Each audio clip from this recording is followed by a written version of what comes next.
Hi friends, అందరు ఎలా ఉన్నారు? నేనైతే చాలా బాగున్నానండి. ఇది నిన్నటి వీడియో. పిల్లలకి స్కూల్ లేదని చెప్పేసి ఏదన్నా స్వీట్ చేసి పెడదామని చెప్పి అన్నాను. పిల్లలైతే సేమియా చేయమన్నారు. సరే, సేమియాకి కావాల్సిండేది ముందుగా స్టవ్ మీద ప్యాన్ పెట్టుకోవాలి. ప్యాన్లో 2 టేబుల్ స్పూన్ నెయ్యి వేసి బాదం కిస్మిస్లు బాగా ఫ్రై చేసుకోవాలి.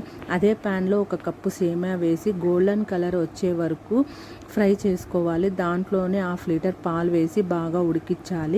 తర్వాత సేమియా ఉడికిన తర్వాత 1/2 కప్పు బెల్లం, 1/2 కప్ పంచదార వేసి ఇంకో 5 నిమిషాలు ఉడికించుకోవాలన్నమాట. చివరిగా బాదం కిస్మిస్లు, పుచ్చకాయ విత్తనాలు వేసి దింపేసుకోవడమే. ఎంతో రుచికరమైన ఈ సేమియా పాయసం రెడీ అయిపోయిందనమాట. అంతేకాదండి, మీ పిల్లలకి స్కూల్ లేకపోతే ఏ స్వీట్ చేస్తారో కింద కామెంట్ సెక్షన్లో కామెంట్ చేయండి. ఈ వీడియో మీకు నచ్చినట్లయితే ప్లీజ్ సబ్స్క్రైబ్.